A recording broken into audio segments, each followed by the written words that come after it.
Hello?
First class, alright. But you on a one-way flight? I can get you away tonight. You know I can change your life. First class, alright. But you on a one-way flight? I can get you away tonight. You know I can change your life. First class, alright. But you on a one-way flight? I can get you away tonight. You know I can change your life. First class, alright. But you on a one-way flight? I can get you away tonight. You know I can change your life. First class, alright.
It's not RGHV, it's Vodka.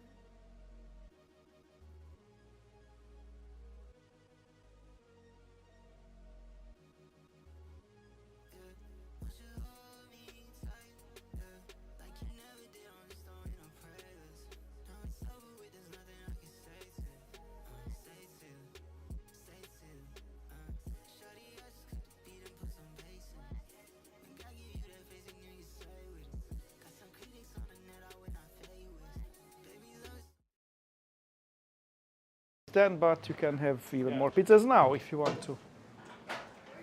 And yeah, talking about the food, like pizzas there, water there, coffee there, drinks, beers and beverages are at the end of the corridor to the left side. And there are also the toilets if you need, there are two of them. Anything else? And we have a couple of nice persons from Supermetrics. Please raise your hands. So thanks for having us. If you have any questions about the venue, then go to them, not to us. All right, welcome everybody. We are happy to have you here in this CNCF Kubernetes meetup of Helsinki. We will have 3 talks. As you can see, we will have one talk by Supermetrics. I just heard that it will be very heavy and demos, so it will be like a real exercise. Then we will learn more about observability and how to build observability platforms from Metacore games. And then we'll learn more about orchestration from Shiva. So thanks for the speakers. They are a very important part of this exercise. We are part of Cloud Native Nordics, which is like a network of meetups spanning from Reykjavik to Helsinki. These meetups are working together. Now even like bigger conferences are somewhat collaborating, like the Cloud Native Denmark and KCD Helsinki. I will tell you more about that later. Yes, we are a continuously growing community of cloud native like people interested in cloud native technology. We are very happy always to see new people, but we are always happy to see old people. So everybody is welcome. And we are following the code of conduct from CNCF and Linux Foundation. In short, be nice to each other. If you see some problems, then just find one of the organizers. Please, organizers, raise your hands. Yes, so if you see any code of conduct issues, then come to us and then we can sort it out.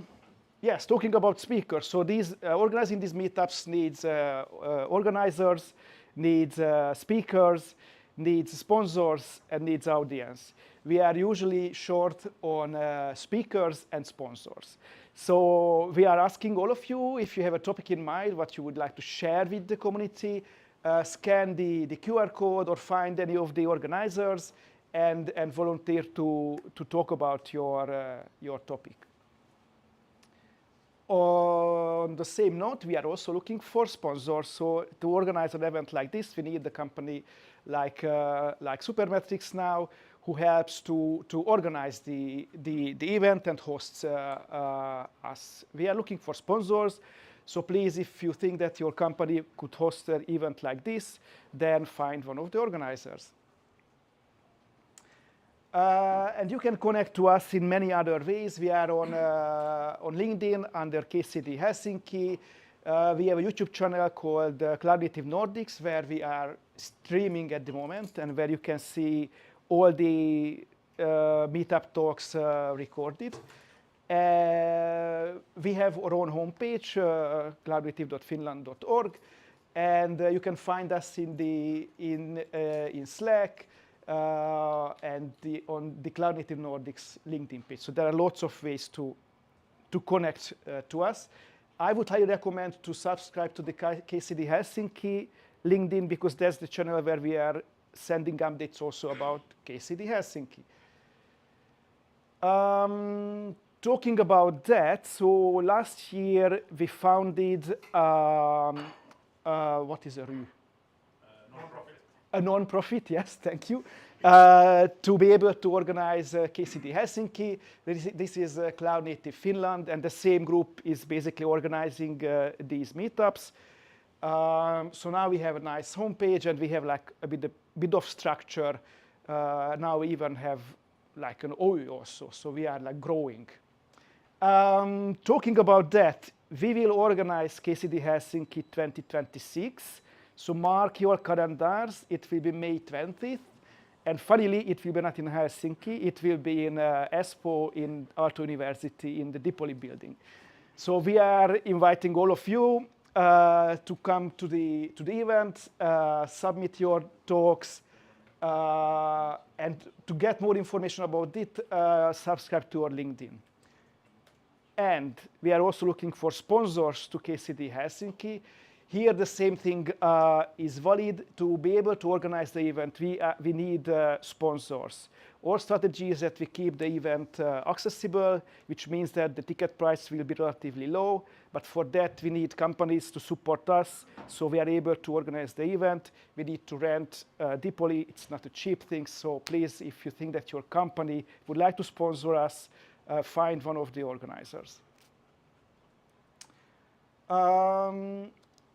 Yes, so we are a meetup about CNCF, and CNCF is an umbrella organization for cloud native technologies. It hosts lots of open source projects related to cloud native technology. I would not want to spend too much time on the CNCF intro part of the meetup intro now, because I would like to spare some time for the demo. So I will not talk too much about CNCF. Main thing is that CNCF makes it possible that all the open source projects which are building cloud native technology are hosted in an open source foundation, so they can have a good management, good governance, natural governance of the project. And also CNCF helps a lot the projects to grow and to mature and find their audience. One of these opportunities are KubeCons, and I'm jumping to the KubeCon part right now. So in KubeCons, you can see technology presentations, like talks. You can see like an industry fair, like lots of companies promoting their products based on cloud native technology or helping companies to build their cloud native technologies. But in KubeCons, you can see also project pavilions, which means that all the CNCF projects have a chance to show themselves to the people of KubeCon, which is a very good opportunity for both the projects to get more adoption and for anybody who is interested in the new technologies to just to go to the project pavilion and see what projects are there, because there are lots of projects in CNCF you might not even heard of. So it's always very good to learn. So if you manage to get to, for example, KubeCon EU, which will be in spring next year, don't forget to visit the project pavilion. It's a very good thing to be there, and it's very good for the project maintainers also, so people are there and interested. That was what I wanted to share now. And again, like the organizers are here, so if you would like to ask about KCD Helsinki, about talking in meetups or anything, just find us and talk to us. Thank you very much.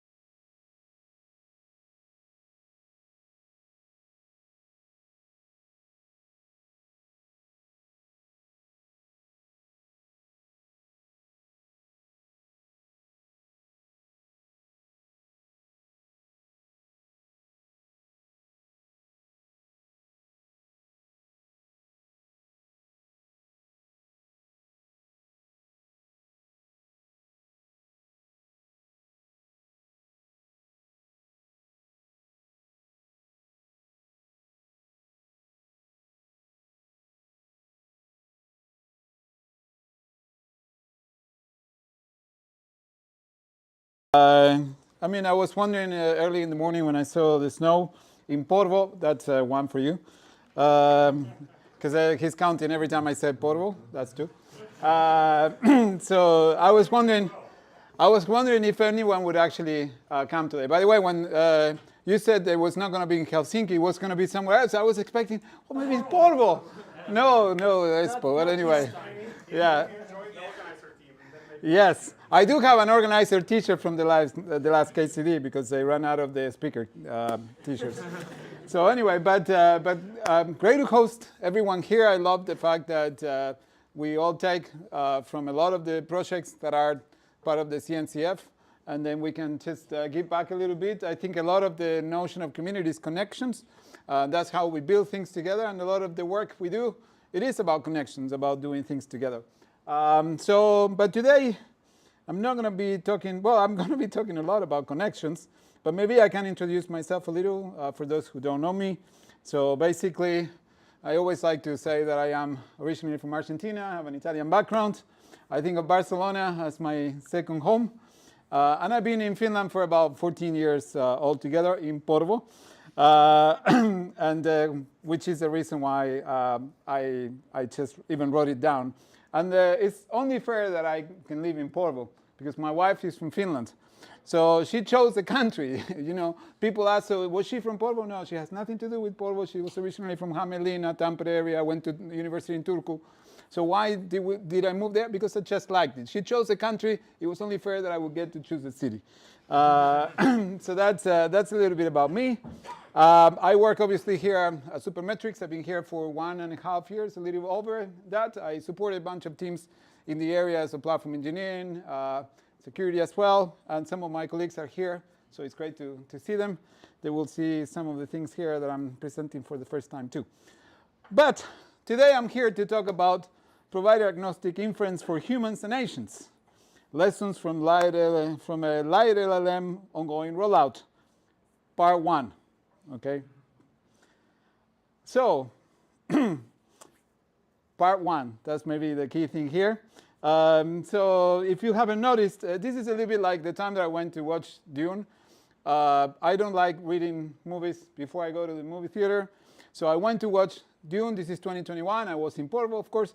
And, and then suddenly the movie ends. I was like, what the heck? Why is it ended? The story's not finished. Then I realized, well, it was Dune part one. Okay, so this is a little bit a warning about today's talk. So what am I going to talk? Light LLM. That's a little bit of the destination. But where we start, often with what is the problem that we're trying to solve. A lot of you might know by now that just connecting inference providers is not a simple task. I don't know how many of you actually have been doing that, because it's about dealing with a lot of different specs, endpoints, clients, mechanisms for authentication and authorization. So that was not very different from the problem that we had, and we still have here in Supermetrics. We're trying to support a group of people, both on the business functions like finance and legal, ourselves, and also the technical functions and product functions, especially the engineers that are doing work and that are using, for example, Claude or Gemini CLI. And on top of that, of course, there are people who are connecting products to inference providers. So how do we manage all that? How do we actually help do all of that?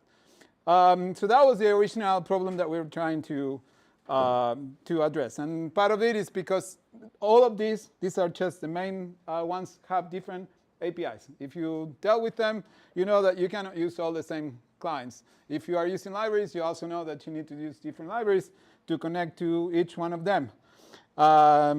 You also know that the main families of APIs maybe are here, but there is always variations too. Even the ones who claim to be OpenAI compatible, they have quirks. Sometimes a particular field, sometimes an authentication mechanism, etc., etc. Or the model calling name, if it is part of a parameter, if it is passed on the JSON, etc. And then on top of that, we have our users, each of whom needs to also manage credentials. I don't know how you manage credentials for this. Do you know where your credentials are? Have you received that big bill? Suddenly, nobody knows who actually was using that credential because it was a common one that everybody was sharing around. And then it just went and hit that price of the charts. And then suddenly you got a new bill that you don't know really how you're going to pay. But also clients here, I mean, the actual technical clients. Each client, as I said, is different. And then there are integration and tools, etc. So this is a little bit of the definition of the problem space.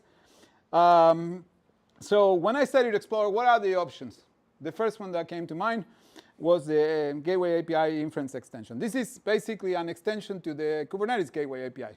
There is a whole special interest group as part of the Kubernetes community that is a combination of different threads, application, and I don't remember which one is the other one, that are actually working together. I think it's networking. They're working together with the problem space of how to actually provide a mechanism to tackle part of this problem. The reason why I didn't decide to go that way in the end was because, among other things, they themselves claim not to be that generalist tool that I was looking for to solve many of these problems at once. And for example, in the documentation, this is actually a quote from there, just in case you don't see it. This integration makes it easy to expose your self-hosted models alongside models as a service providers in a higher level AI gateways like Light LLM, blah, blah, blah. That's, it's all obviously dotted because there are a lot of other words there, and I want to get to the demo. So it's a lot of potential. It's very interesting space. If you don't know about it, I recommend you go read about it. I think there is a lot of promise on solutions. But I decided to actually move and go to Light LLM. And so maybe that's because I was biased. And I'll explain a little bit why I was already biased to go to Light LLM. Some of the key features of Light LLM is, which has over 30,000 stars on GitHub and a large community. There are a lot of users. One of the things, these are all features that solve these different problems. Unified, it's not just OpenAI inference. Also, I was running Club, for example, with Gemini 3 today, which is also pretty cool when you also have a commit with Google. And the Anthropic is also provided by Google, but goes through the marketplace. So anyway, it allows also for standardized tooling, has MCP gateways, virtual key management, especially the budget control part and how you can actually slice and dice the data is also super cool. I'm going to show you a little in a moment. Allows load balancing, has guardrails, and a lot of other features. I still have some concerns regarding the code quality, the fast-moving project that sometimes breaks the proxy. But well, anyway, I still think that it was a good thing to do. So this is the first thing that I'm going to try and demo now. Let's see if I can actually quickly do something. And let's, okay, this is light. Okay. Let's see. Is it loading? Yes, at least this is the API, blah, blah, blah. Remember this, okay? And now let's go to the UI, because this is where we have. I'm going to do the admin. You're not watching this, okay?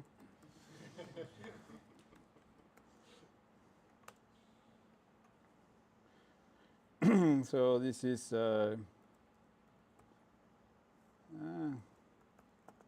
sorry, I should have kept that. I really expected admin. No. And you'll hear more about this. Okay, so some of the things that I mentioned. Okay, this light LLM, it has actually virtual keys. What's the virtual key? It's simply a key you can create on the fly. And it allows you to do, for example, a service account. In fact, this is not full enterprise yet, but the enterprise version also supports self-login via SSO and self-provisioning of keys for users. And this is super cool, especially for people who keep losing keys, but also because you don't need to do that yourself, okay? So that's one issue. How do you share those keys? It also has usage. So for example, I said today I was really on the expensive side, about $1 here. You'll see that this is what I was talking about, cost tracking. But you can also do it by team. You can also tag usage. And you can also see other types of activities. For example, the clients that we're calling, and especially more interesting, the keys as well, and the time that was used to make those calls. This is just to give you an idea. This is, you can see the endpoints, and it gives you a lot of data that allows you to actually go and check, okay, so what are the models that we're using? Who's using what? What are the clients that we're seeing, et cetera, et cetera. Or what are the keys? Why? Because then you can also define budgets. You can create a budget. You can allocate it to a team. You can allocate it to a person. You can say per month, you're going to have X amount of money. And then somebody here, Valerio, who we used to work with, told me about an administrator of Light LLM that seems to be able to fix any potential issue you have with the budget. If you hit the budget, go talk to that person. I don't know what other things you need to do, but it works, it seems. But anyway, there is a way for administrators to also enforce that. And then, of course, there is a model hub that allows you, for example, to host a bunch of models for a bunch of providers. You want Anthropic, you have it there. You want Vertex AI, you have it there. Do you want OpenAI, Grok with Q, Hugging Face, or, I don't know, Ollama. Ollama, by the way, has now a cloud offering, which is, by the way, free for most models at the moment.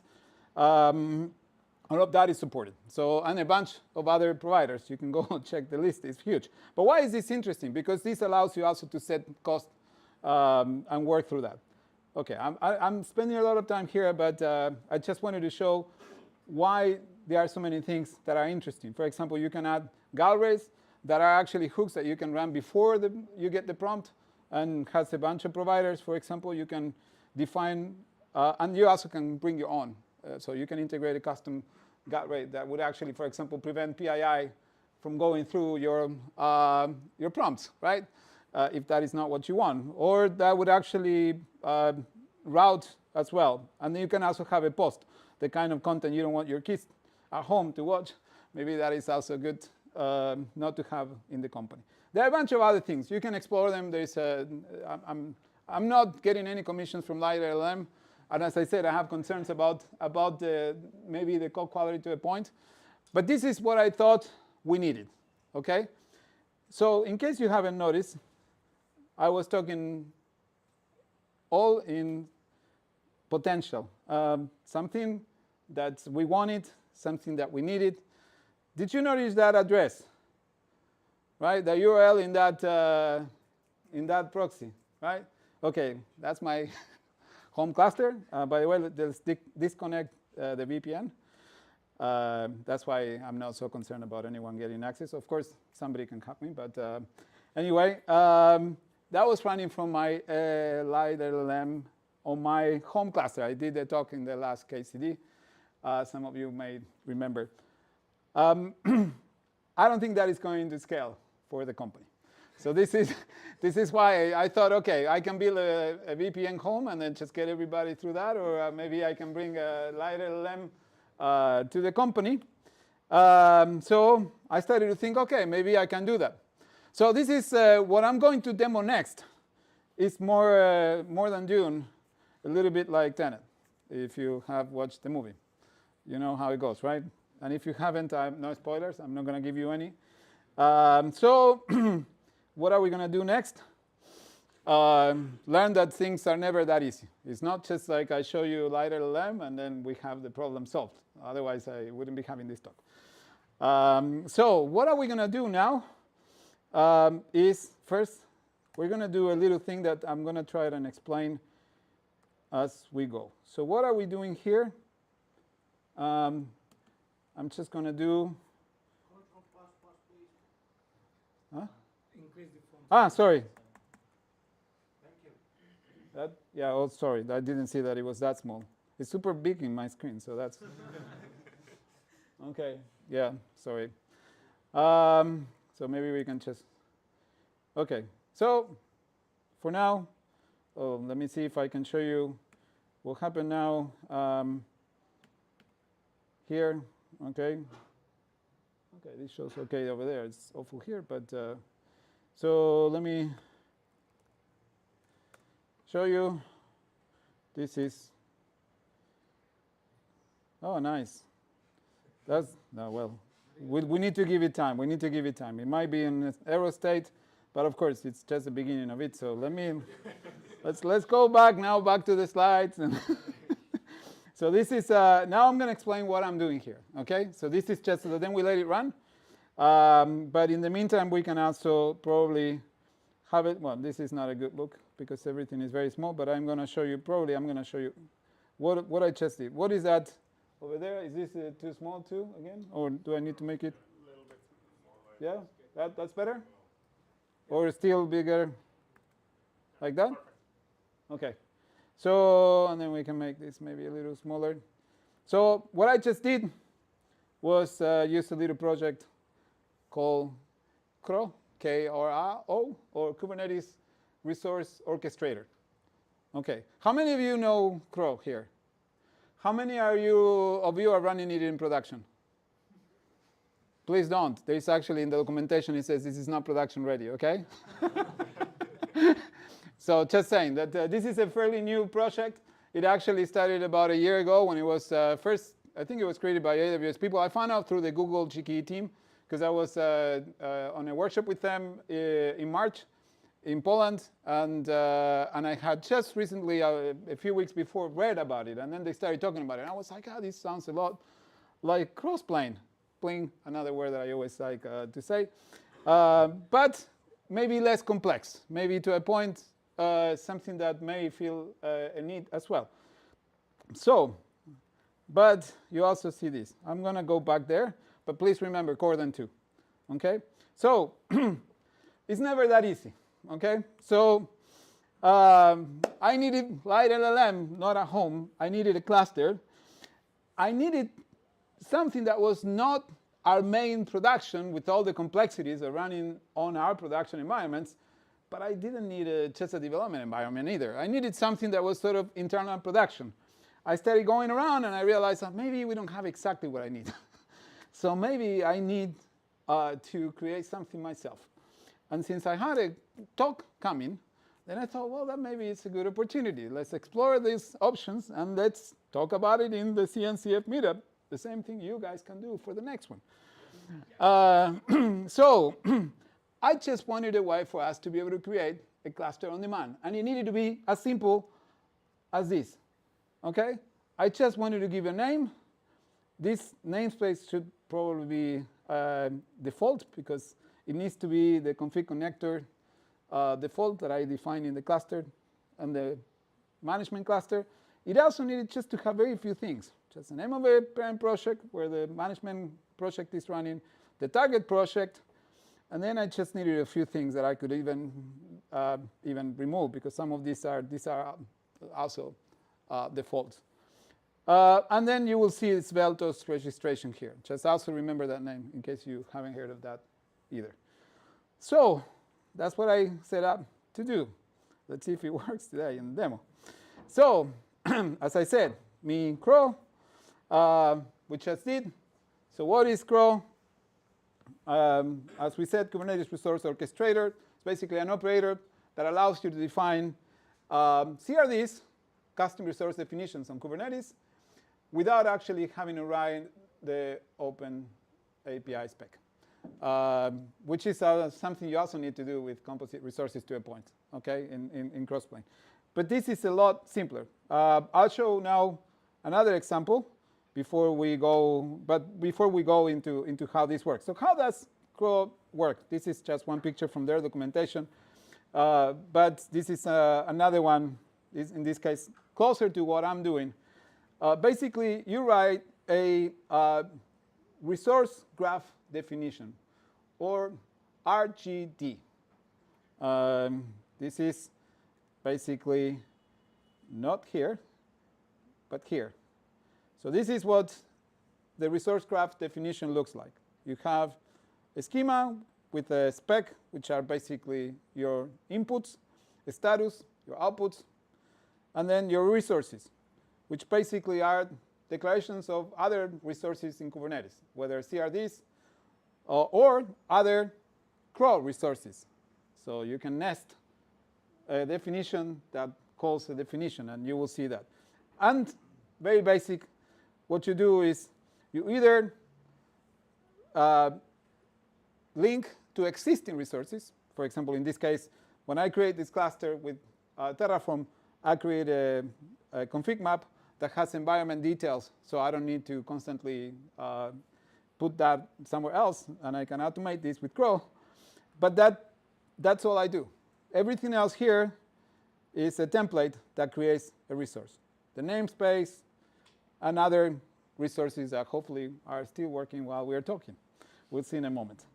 Okay, so this is a little bit what you do. You first define this resource graph definition. This is an example of a cheeky cluster. Mine is called Chai clustered, and it has a lot of more things. But it's more or less the same idea. And then you have people consume that. So the developer in the picture here would be consuming via this example. So that's what they would do. But they could actually consume other things that you want to do. In a sense, it's simply an interface that is very common nowadays for platform engineering or even automation. You could just have Backstage in the end, creating something very simple with very, very few inputs. So that was the one. Sorry? Sorry? It's like Helm chart, right? In a sense, it is like a Helm chart, but there is not an ecosystem around it, for example, to package and share those Helm charts. But it could work exactly the same as Helm chart, without all the additional logic that a Helm and the Fig templating, for example, would enable you to do. But you could use it exactly the same way too. So because the demo is worth 1,000 slides, right? Especially convenient if you haven't dedicated a lot of time on your slides. By the way, I literally created these slides with Gemini just before the meeting, based on the notes that I can show you later. Well, then, of course, it's good to have a demo. So the demo that I was just launching, I did want to do it earlier because I was afraid it was not going to complete. Let's see if it completes. And if I don't have any other issues, I promised that it was working today. Right? Right? It was working, right? The guys. It's basically what I just said. It's you define your resource and you consume it. And so, what are some of the challenges of working with Crow? Well, one is that in the period of 3 weeks that I've been working on this project, I went from version 6.1 to version 0.6.1 to version 0.7.0. Nothing fundamental broke. But there is this sort of feeling that this is still early days, and as I said, there is that note, don't use it in production yet. This is not production, it's internal production, so I hope the lawyers here will understand. What other challenges I took? I mentioned Cordant earlier. If you're not familiar with Cordant, it's part of a family of K0S and Cosmotron.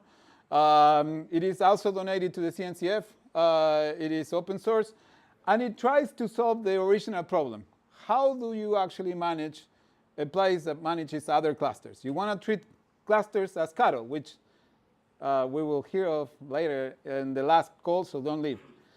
But the problem I had is that Cordant is basically wrapping around the cluster API, copy.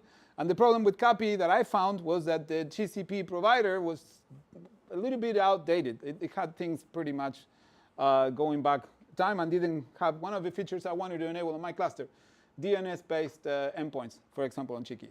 So I decided to move out.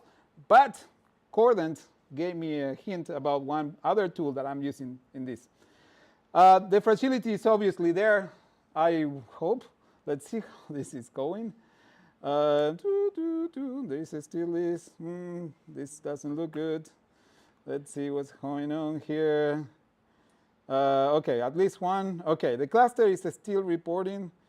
So I'm just, while we're doing this, let's see. Okay. Oops. There is an arrow, so we'll see. This is live demo, okay? So living on the edge. I'm just now looking at what are the components that I have on my. This is still updating. So that's actually not bad. That means that we made it. The cluster is actually building. So this is what happens. It gives you an arrow. You need to be patient. So maybe we're still waiting for some miracle here. And then maybe if I look at the node container, no pool. No, because that comes after. Let's see if we have the KMS crypto key. That's fundamental. Yes. See, it's there. So I'm actually creating a KMS key to encrypt etcd for the cluster. So that's working. So we still, okay. Well, let's not sing glory before victory. So back to the slides. The fragility. This is what I was talking about. There is a lot of still of this feeling that something is happening. One of my colleagues was reminding me that it feels a lot like duct tape. Maybe it was, it was fragile. You mentioned fragility. And then I said, well, wasn't that also the feeling people had when they started to come to Kubernetes back in the day? It was like, yeah, you put it there and something happens. You don't know what is going on, right? You cannot control it. I don't know. Well, maybe there is a little bit of that. It's actually the loop. Hopefully the loop will do its job. And then, of course, there is the bootstrapping as a challenge, too. I'm not going to talk about that. I did a lot of other work just to create the management plane and to create a lot of the resources that allow for this to happen. So, as always, there is a lot more. That's why I said the first lesson and the main lesson is not that easy. So, what about crossplane? Somebody mentioned crossplane, right? So, yeah, I really wanted to go back to crossplane. I enjoy working with crossplane. I know some of you here also have enjoyed working with crossplane. I don't know if you still do. But to be honest, I have to confess something. Looking back at the project, seeing where Upbound is going, maybe with a little bit of a push for the paid providers versus the open source, and especially the lack of time to write a whole composite resource stack, just like the one, for example, that exists already for the pay providers, made me reconsider. And then I thought, oh, maybe I just can learn something else and try something else instead of just going crossplane. So what besides crawl and non crossplane did I need? Because since I didn't have crossplane, I still needed to teach a way to create resources on the new cluster, right? How do you do that if you only have access to the original management cluster, which is what Crow does? This is where Project Sveltos came in. So what is Project Sveltos? Another nice project to look at later after this meeting. It's basically a beautiful project that works very well with a copy project. It actually has native support for detecting copy configuration of clusters and immediately onboarding those clusters. It has cluster selectors there. So through Cordant, I found out about Sveltos, and I felt, oh, this feels a lot like something I could use. What is the other option? Of course, I could have gone with Argo CD. But Argo CD has a problem of the date 1.5. How do you actually configure those initial things, say CNI or CSI, say cert manager, that you need to have maybe Argo CD installed, etc., etc. And I still needed to have a way. So I decided to work through this. If I had access also to a Git repo easily from our cloud, we whitelist everything, I would have probably maybe tried. But in the end, I just, again, saw an opportunity for learning. And so far, it's been working OK. I'll show you in a moment something about this. So let's check on the demo again, and let's see how we're doing. If it is OK, this we saw already. Let's see, VPC 90 cloud. This, by the way, is a name I gave. I hate myself for giving it this name. It's really complicated. I don't remember half the time. Look, it's there. The cluster is there. Wait, no, don't yet. The cluster, remember, this is actually just one of the resources. Let's see, because we have a child cluster, and then we are here now, see, on the VPC cluster. So now we need to do the delegation. I dedicated a zone in Cloudflare, okay? So I can actually get that zone delegated to a cloud DNS on my, and then I also need cert manager workload identity. There is no secret. There's a single secret in one other project that this needs access to be able to work. Everything else works on workload identity. So let's see if I get there, and especially I want to see this guy, because that's when things happen. Yes, OK, now it looks like we might be good on the child cluster. Yes, now yes, thank you.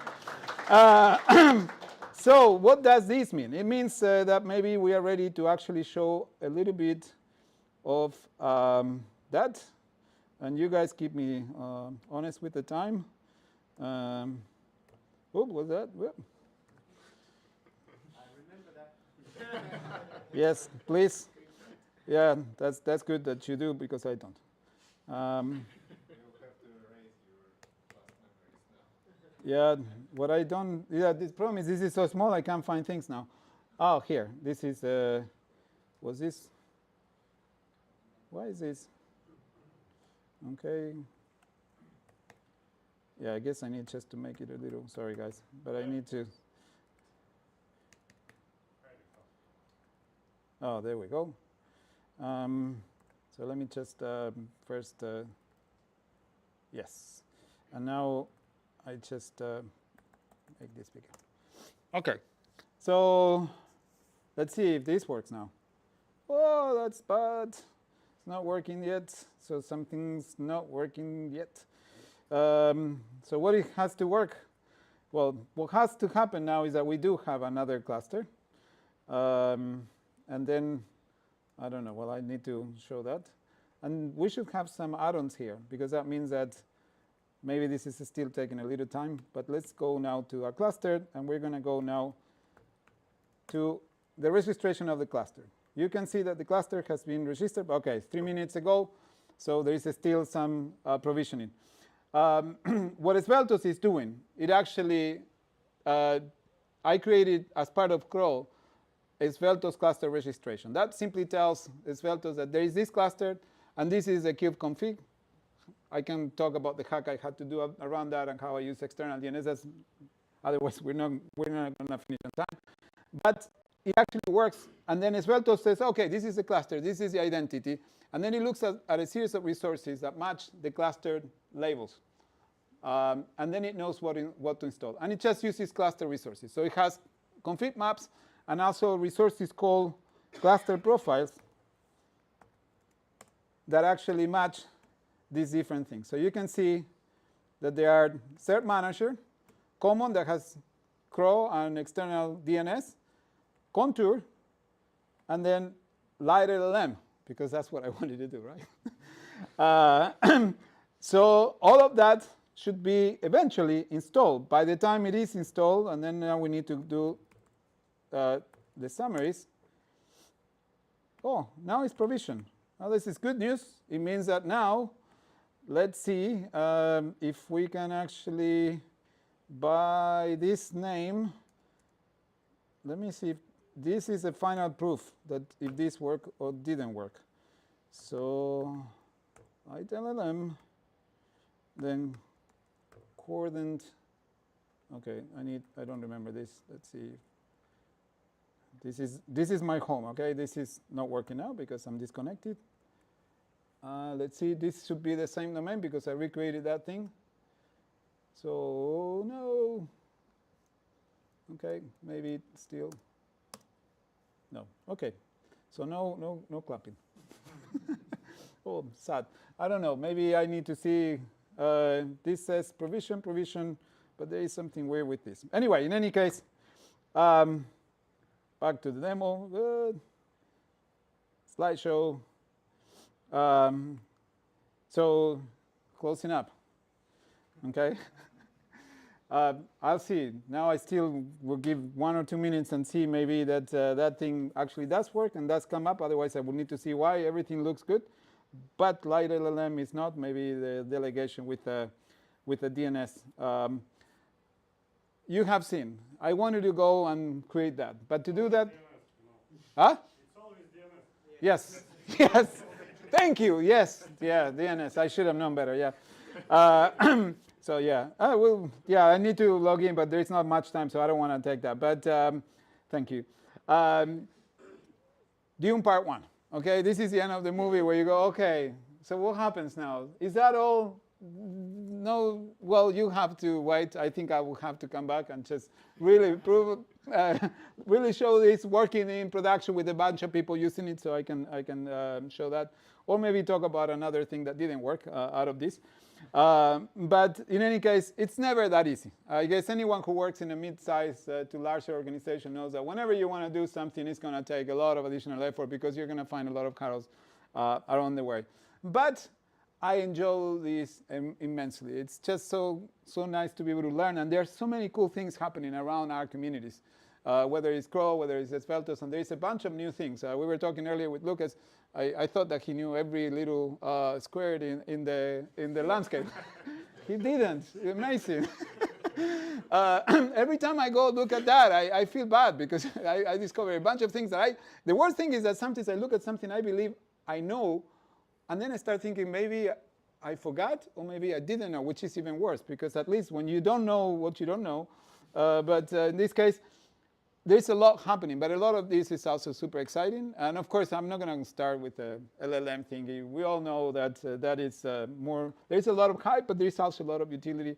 And this is one way to make it more a utility, to find a way to make it work across providers and supply a good cost-efficient way to run our Claude and Gemini or Codex, whatever you want to use.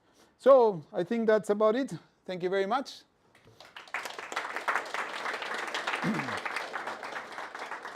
I forgot. We're always hiding, just in case anyone wants to talk after. Huh? No, in Supermetrics right here, in this beautiful office. So in Portable, no, I don't have anything yet. No, that was number 8. Plus the one on the screen. Yes. You count it? Number 9 or 10. Yeah. Thank you.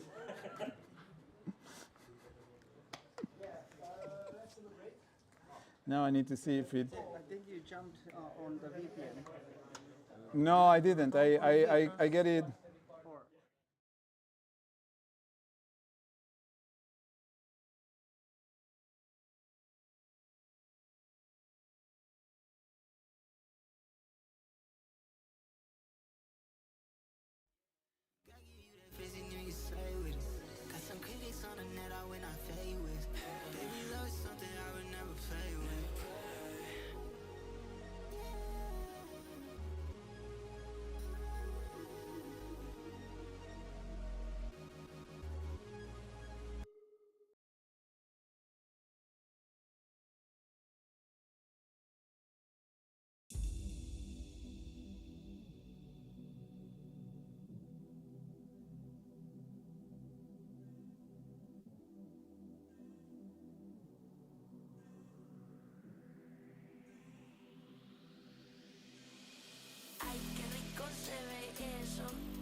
beso. Quiero probar tu beso.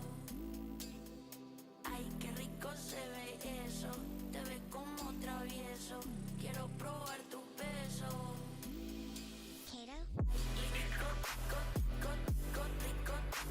Kato? Qué ricos,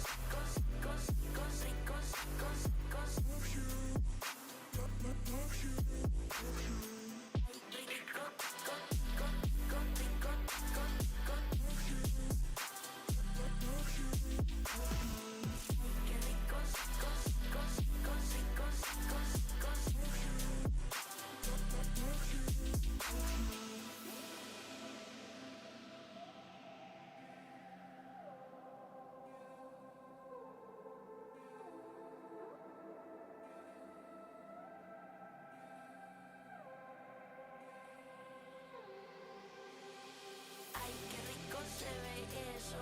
Te ves como travieso. Quiero probar tu beso. Ay, qué rico se ve eso. Te ves como travieso. Quiero probar tu beso. Qué ricos,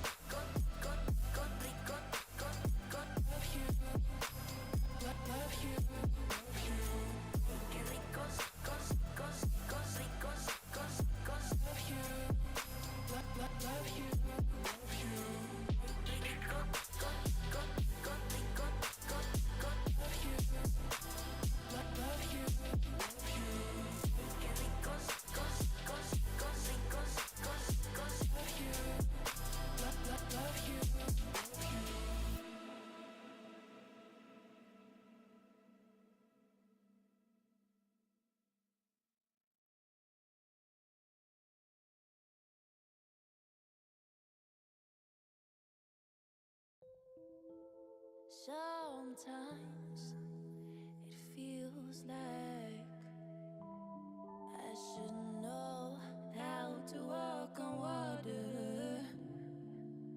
Sometimes it feels like I should know how to move the mountains. But the seasons keep on going, and the rivers keep on flowing, and the wind keeps on blowing. And this beat, it stays in motion, like my lyrics keep on flowing, and this rhythm keeps on going. Yeah, ain't nobody else, ain't nobody else. I keep it to myself. We don't gotta tell, no, nobody else about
I feel the silence chasing me. Shadows follow me everywhere I go. Danger's near, I can feel it. Say my name, feel that flame. Welcome to the kill zone.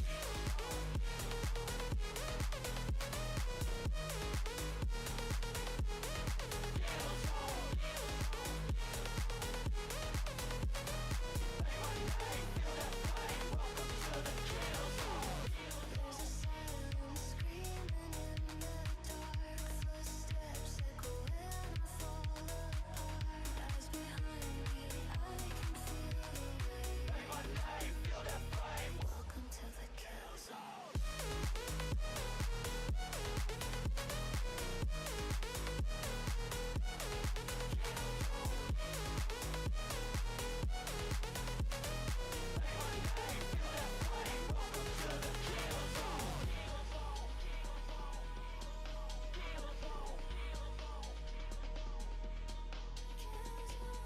Danger's near, I can feel it. Say my name, feel that flame. Welcome to the kill zone.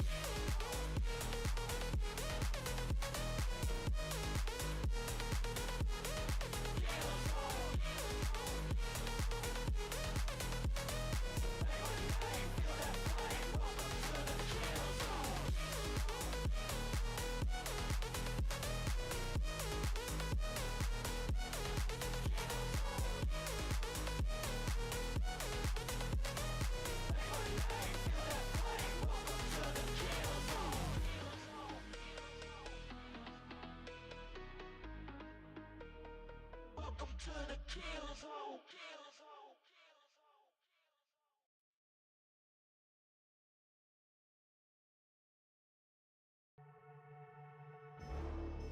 Ungakwatela la, mina ngizosakela la. Ngizophola mina kuzodlula. Ungakwatela la, mina ngizosakela la. Uzophola mina ngizodlula. You let me down, you let me feel like I am alive to figure out. I guess now we can be done, we can move on about a little lives, a little lives. Ungakwatela, mina ngizosakela la. Ngizophola, uzodlula. Ungakwatela, mina ngizosakela la. Ngizophola,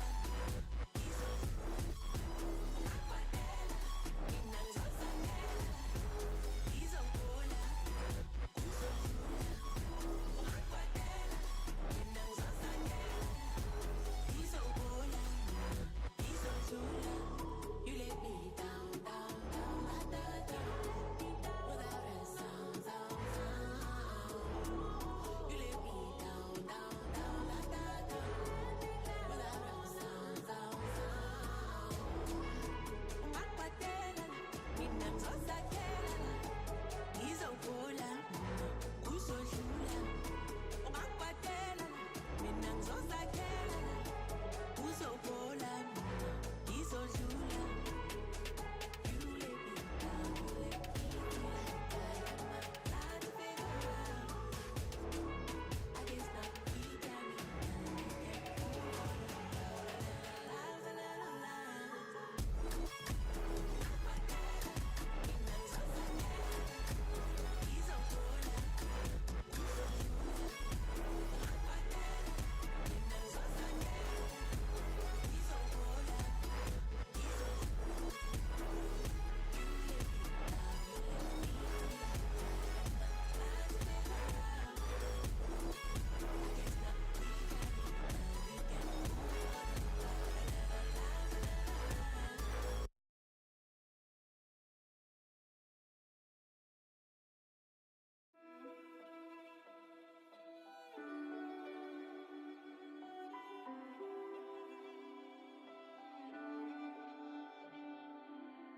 I was standing, staying still, never said what I feel. And every time I took the blame, carried all this quiet shame. Cause all the pressure in my chest, I've gotta fight to catch my breath. When every step still feels the same, trying not to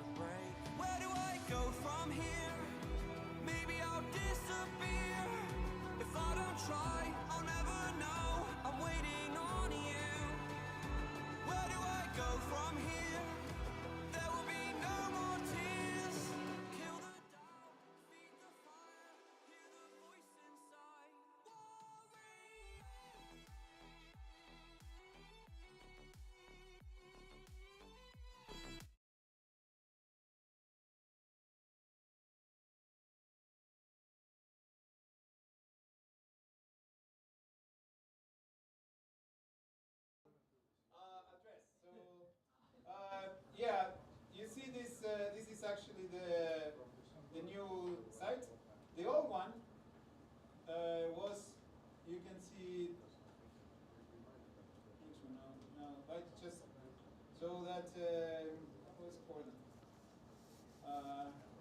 Okay, never mind. It was in the memory. That's why I went to the Portland. Why? You can see the recording. And this is actually the one that we have. So what happens when you install it the first time around? You just need to. This is. Oh no, this is on cluster. 17 here. Oh, this is right. Yeah, because I removed the child. Now it's live than I'm on it. So what you need is a secret, and then you would see here the master key. So basically, then you just get this, and then that's the initial login. And then this time, because we didn't do anything much, there won't be anything. So you can see that there are no virtual keys. There's not even a model other than the two, the fake one and the GPT 3, 5, etc. that come by default. Anyway, but this is just to show that it worked. Thank you. Thank you.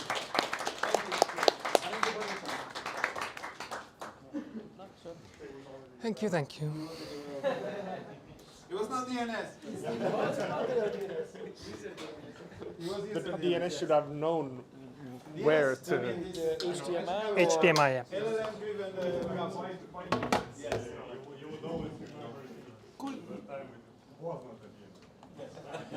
Now you should, because the master key is up, so don't change it. No, there is a whitelist, it's not public. It's just a VPN from the company. Okay. So. Let's see if I know how to use this.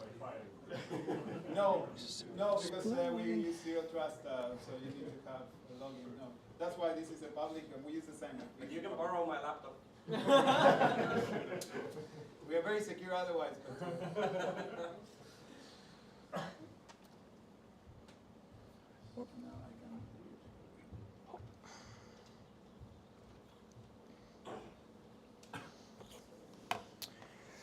All right.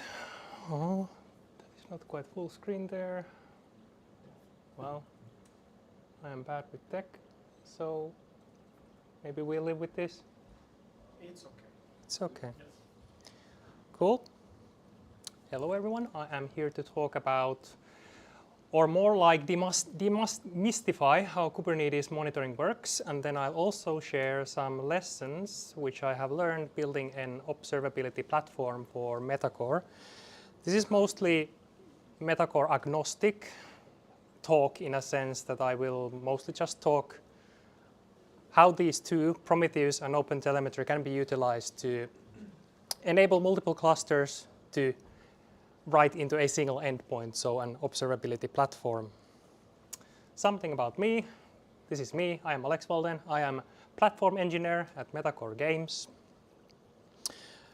And the meat of the talk is what, how, why, and where do we want to monitor?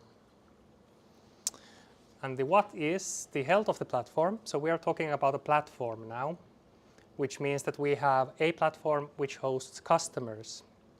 In our case, the customers are teams. We consider teams our customers. The health of the team's workloads is also what we are interested in.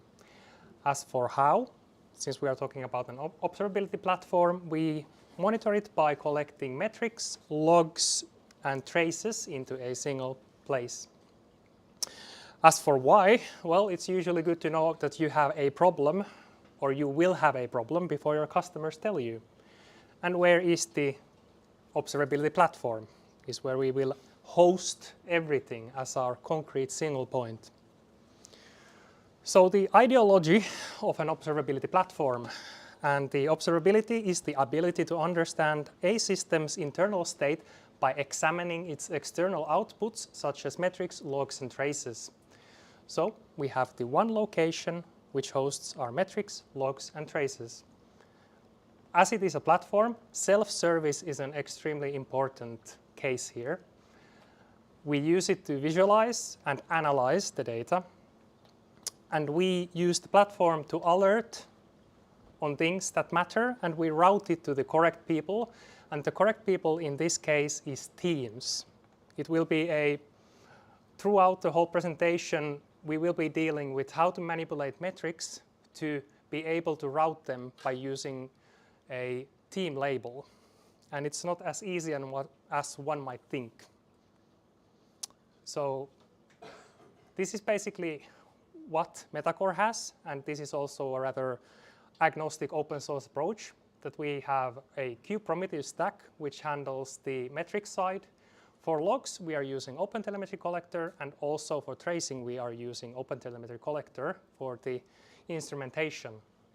For the Kubernetes, for the platform side, we are using the Grafana LGTM stack. So we are using Mimir for metrics, we are using Loki for the log side, and Tempo for traces. And all the data is held in AWS S3. Note that you can replace this with any sort of storage depending on your cloud. And our peculiar approach is that we actually still use Grafana Cloud, but we use it with our private data source connector. So we still host the data ourselves, but we use the Grafana Cloud to actually visualize it because it's just easier. Someone else does it. We don't have to host it. So as it is a platform that is written from multiple places, here is a fancy little diagram of what it actually looks like. So you have your dev, test, stage, and production clusters, and they all write to a single place called production or monitoring production.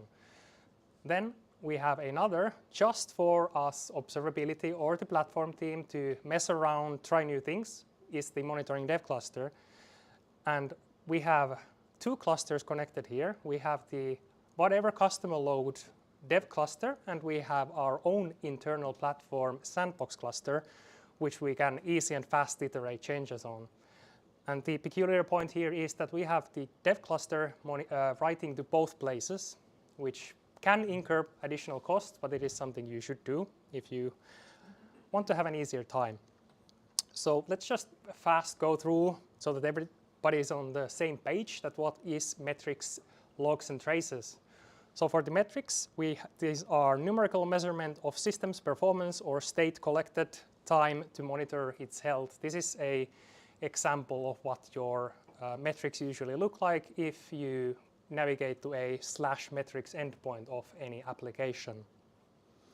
Logs grabbed from a anonymous application sending logs to Loki, visualized by Grafana. So they are granular, time-stamped, complete, and immutable records of application events.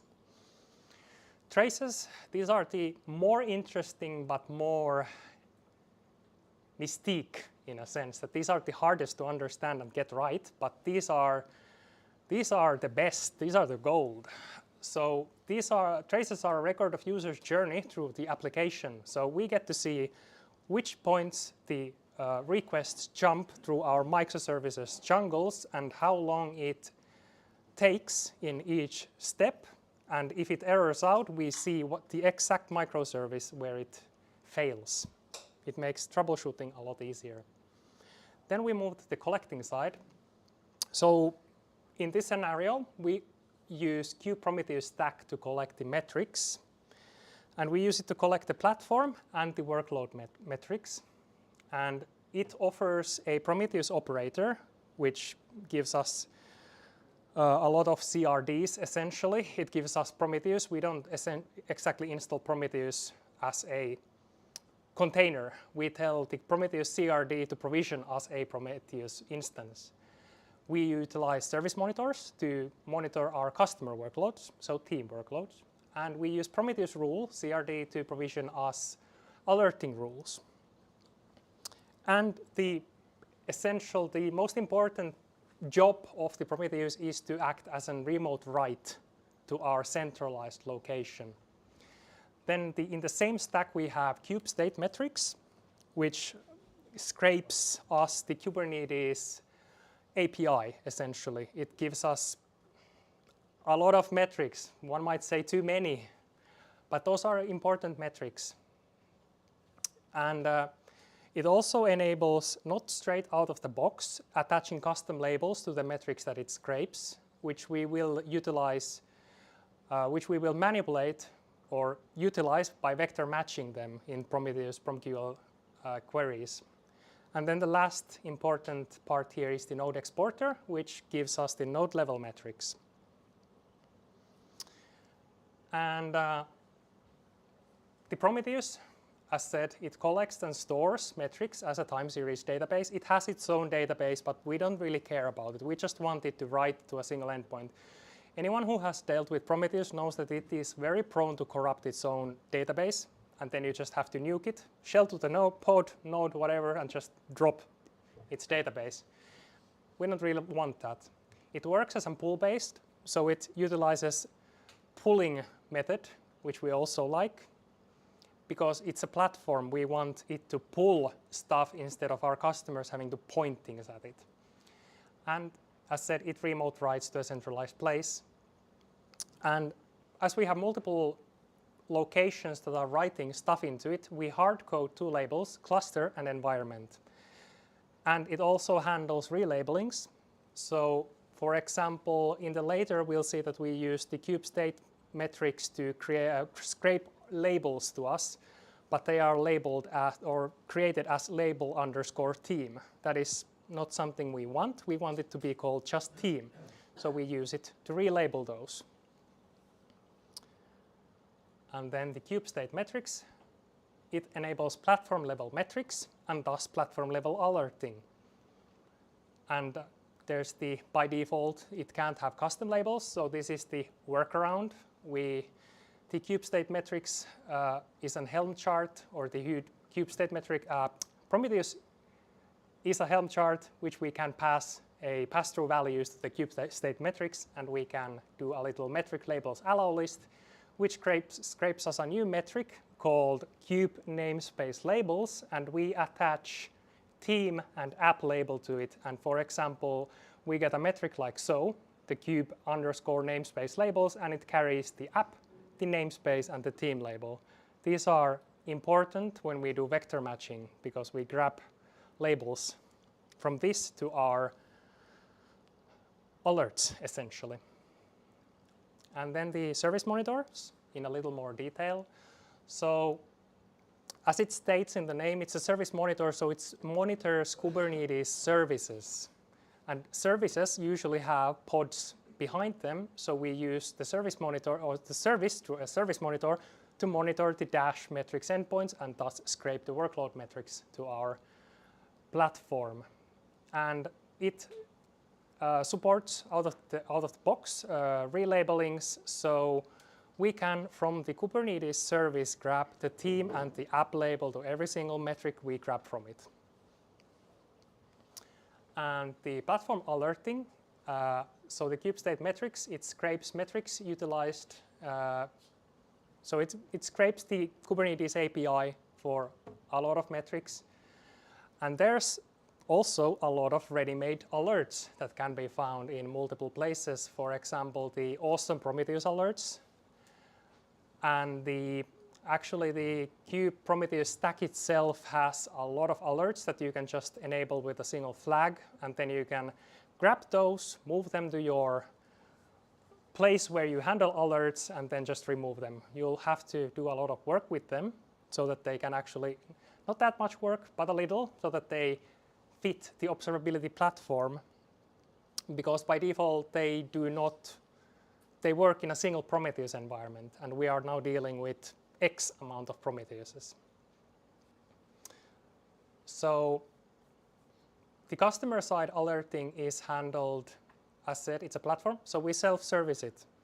There's multiple ways to do this with utilizing either the Prometheus rule CRD or utilizing, well, essentially it all boils down to using Prometheus rule CRDs, but there are different tools which you can then load these into the rule alerting evaluation component. So as we use Mimir, it is called Mimir ruler component, and it evaluates alert rules against the Mimir metrics.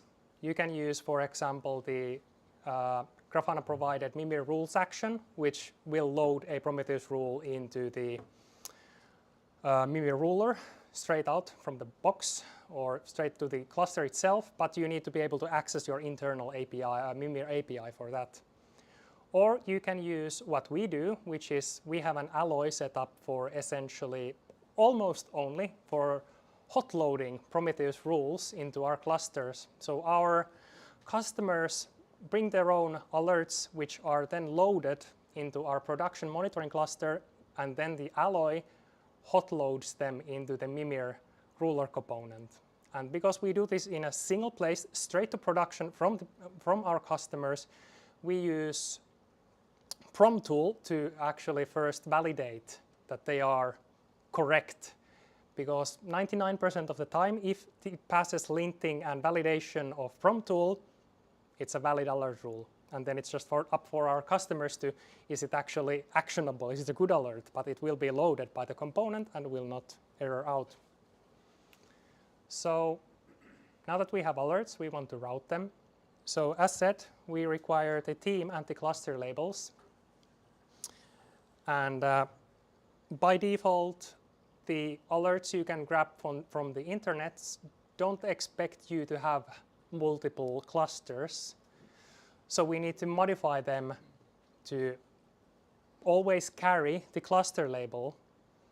The metrics by default are always carrying it because we remote write them and hard code. But some metrics, when you use aggregation operators such as sum, min, max, you always aggregate by using certain labels. So you always have to carry the cluster when you aggregate, or it will be lost on the alerting payload. As said on the team label, it requires vector matching. So here is a fancy little group left vector matching, which we use. There's going to be an example, but essentially we use what's on the left. So we, for example, grab the state of is pod crash looping. I'm going to just give the example because it's a lot more easier. So we grab the metric of kube container status waiting reason.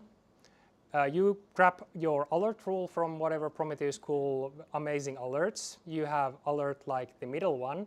So if it's crash looping for the past minute has been more than one, do as an alert. Now it's not going to carry your team or app label because it's scraped by kube state metrics, but it does carry namespace and it does carry cluster label. So we match it using our one metric that has also cluster and namespace, but also carries our team label. And we do some vector matching magic, and suddenly our alerting metric now carries the team label, and we can now route it on our platform alerts to our customers. Notice that this is a platform level alert. It's not something our customers are bringing in, but we still route it straight to our customers. And here is an example of what said alert looks in the Prometheus rule CRD fashion. And these are pretty much just copy-pasted from the internet and manipulated a little to look more fancy. And then let's move to the OpenTelemetry collector side. So what is it? It's a vendor-agnostic way to receive, process, and export telemetry data. So why did we choose it? Well, it's vendor-agnostic. We like vendor-agnostic stuff. It's very feature-rich, and it has a highly active contributor base. I think Juho said it's the third or fifth most contributed active open source project currently. And what can't it do is really the question, because it has such rich contributor base. It can do a lot, which can be also a detriment because you're gonna use it to every single nail you see at that point. And as for where we use it, for logs, traces, and we also scrape Kubernetes events using it. So for the collecting log side, it's actually pretty simple. So we deploy it using the Helm chart from the repository itself. It's going to be deployed into the cluster as a daemon set, which means it's going to run on every single node. And we are exporting the logs using the OTLP, aka OpenTelemetry protocol, to our backend So Loki is compatible as an OTLP backend. So we export it, and we of course do some tenant level stuff. I won't go into details in there. And if anyone here has worked with OpenTelemetry Collector as a file scraper in Kubernetes, knows that this is hacks. It shouldn't be this short. Well, I'm here to tell you that it can be this short. I think it's been a year or something that they released the container parser operator that is essentially just 2 lines for this much lines that you usually have to copy paste to be able to scrape the container logs through files and whatnot.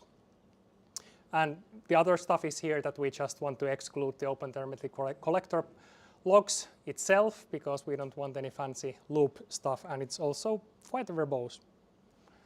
Tracing, so we do a separate deployment of OpenTelemetry Collector for hygiene's sake, because the other endpoint is a daemon set. So if we write to it, it's going to be scraping a node, and it's also going to be act as a random endpoint for processing traces. So it's better to have a separate deployment of OpenTelemetry Collector, which will make it easier in the future to do tail sampling, for example. And the default HTTP and gRPC tracing, they work. You don't actually need to write anything about them to the helm chart. You just need to add the exporters, the OLTP, and you're pretty much good to go. Here is an example of, the OTLP HTTP export into the Tempo backend. And since it's mostly instrumentation is best done by the developers instead of auto instrumentation, we leave it to the developers to understand what they instrument. Saves a little costs also. And now, since we enrich the metrics, we also enrich our telemetry. So we hard-code resource attributes. It's the same cluster and env again here. So once again, essential when we are writing from multiple places to a single location. And the most important when you're in a Kubernetes environment is the Kubernetes attributes processor. So for example, we are using it to grab the node name, pod UID, pod IP, and namespace. And we also use it to grab the app and team label from the pods to all the logs as labels. And then, because Kubernetes and OpenTelemetry and everything always likes to name things weird, we don't like it being named as kateas underscore container underscore name. We name it as container. And we have to also delete it, because otherwise there's going to be a container and the one we just renamed. It's a little hassle that you always have to do things this way, but it works. Then there's the transformers. These are the things where you can spend a lot of time and frustration on understanding how things work. Here is a simple example of how to unify, for example, the level. We have a level named label in Loki, which essentially tells us what is the level of the logs. Is it error? Is it warning? Or is it critical? And since it's a platform, our customers bring in multiple different workloads. They log them in a different fashion. We still want to unify it. So we use our fancy log labels processor to unify them, so developers can choose still info, can choose warn, and it will still show only one label instead of 4. If you don't do this, it will show 4 different values. And I just added a little recap slide here because we just went through a lot of information. So we went through the metric side, we went through the log side, and we went through the tracing side. And yeah. So now for the lessons learned for my lessons learned from creating and running an observability platform. And not sure if it's the most important, but it is important. Have a way to iterate changes fast. It will make your life a lot easier. So have yourself a development environment for monitoring with actual customer data. Sure, scrape it, scrub it if you have to. You can use the OpenTelemetry collector transformers to scrub it. But it makes lives a lot easier when you deal with these complex observability things like Loki and Tempo and Mimir, that you have actual data which you iterate upon to figure out what things you actually have to do in the backend for it to be something that your customer asked. And they have some sort of a way to manually iterate it. It's best if you have a manual way to iterate without having to do any commits. For example, if it's customize apply, it's fine.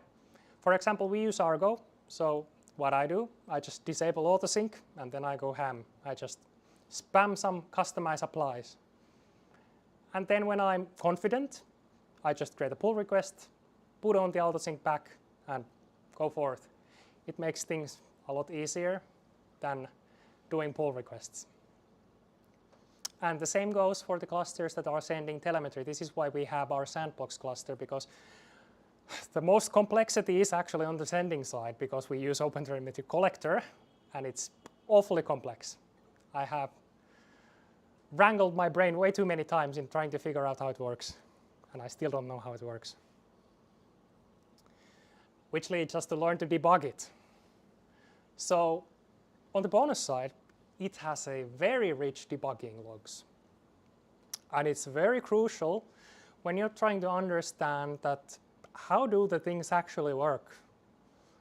For example, it gives a log record like this, where we can see that our stuff is getting applied into our processing pipelines, essentially. And if you're trying to promote a label, an attribute into a resource attribute, because in Loki you need to have stuff as a resource attribute for it to be able to be promoted into a Loki index label. You're going to be just randomly trying to figure out why is it not getting there unless you use debug logs. And then you find out that, oh, I have to parse our logs as a JSON first, and then I get a lot of stuff. You might even get a little bit too much stuff. But once you figure out how to get stuff as an attribute, then you can work with it. Because if it's just one long log line, you can't do anything with that until you parse it by using something like logfmt or JSON, so that you actually get your attributes. And hard bullet to bite, but maybe embrace the vendor tools after all. So we opted for the OpenTelemetry collector early on. It has been painful. It's also rewarding, but it's painful. And it takes a lot of researching to do. It can do a lot, but the downside is that there's not much documentation. You're going to have to be pioneering, essentially, what you want to do with it, which is sometimes fun, quite often not. So for one implementation, I just said, heck, I'll give Grafana a go. And it kind of just worked. It was a little unfortunate because it is essentially just a fork of OpenTelemetry collector, but surprise, surprise, using it against Grafana products, it kind of just works.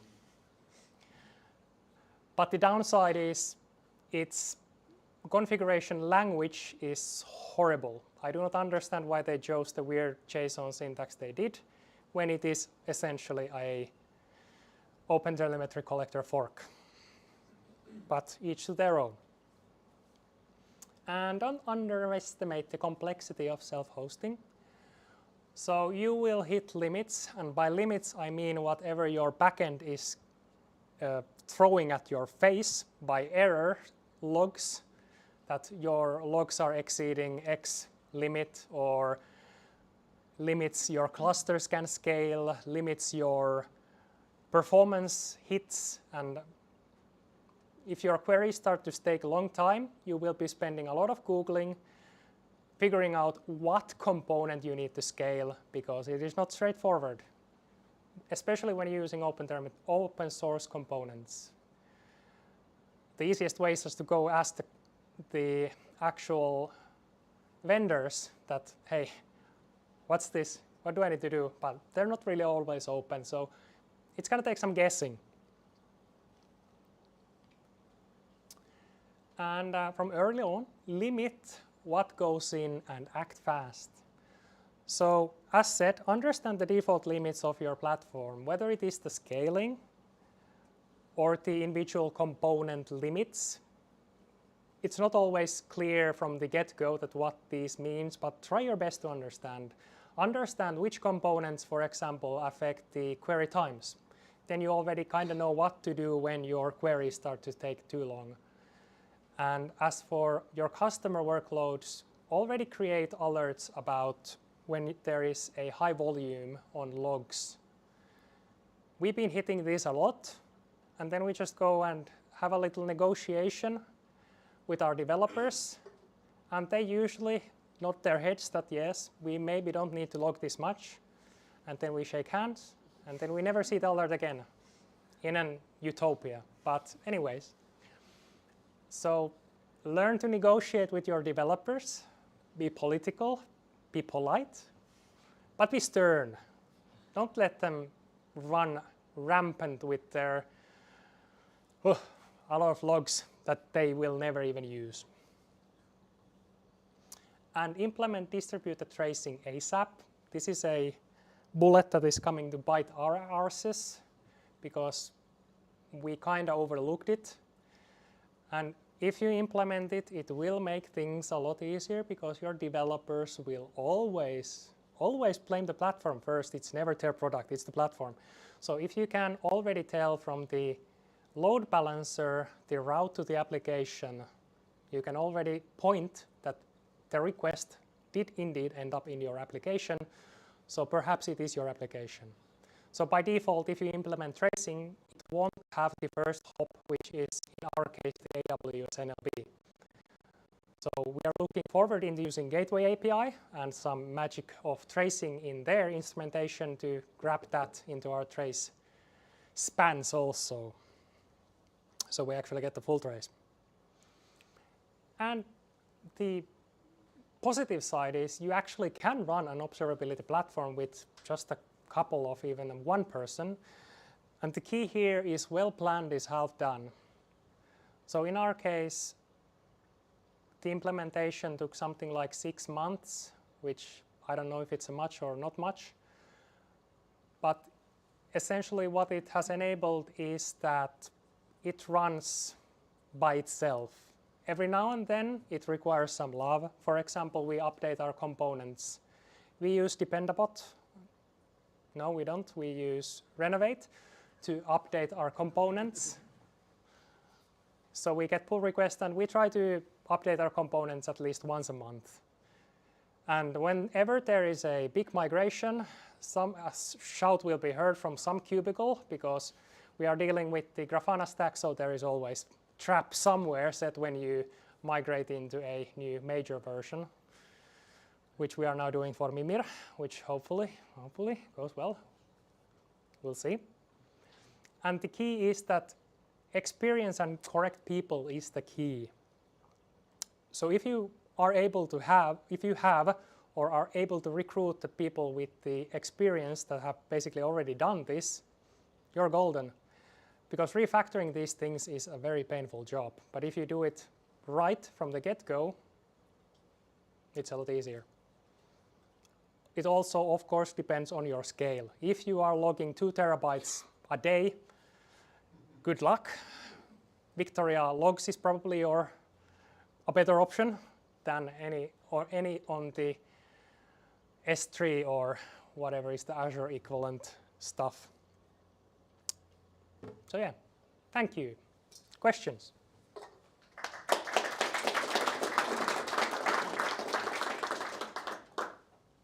But do you think that like Kubernetes stacking all this kind of might seem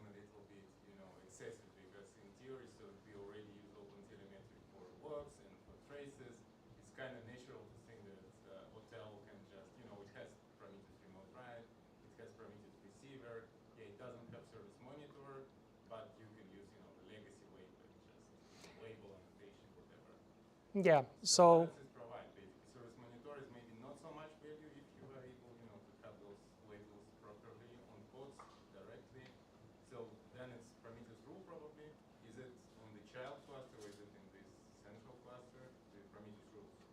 So yeah. Long question, I won't try to recap it, but essentially why use Prometheus stack?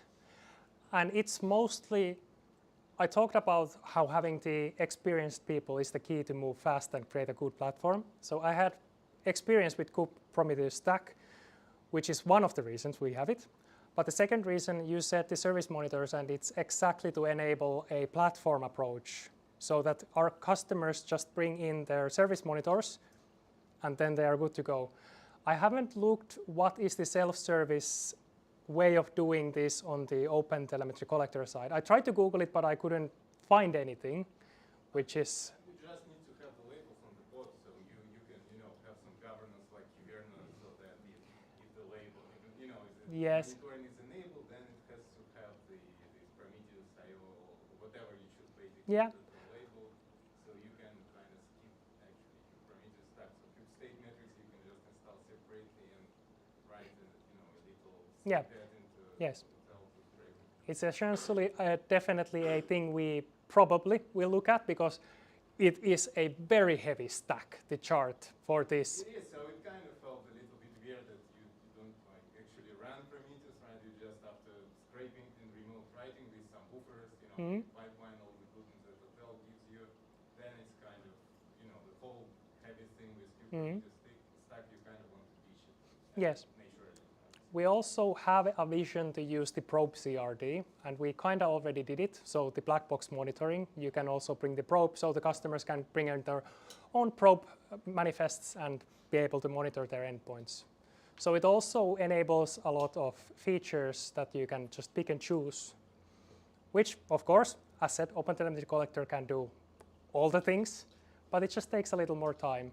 Yeah, it's at the same time kind of more lean approach, but you end up spending more time eventually, in this feedback output and polishing this pipeline and transforming this stuff into the way it has to be.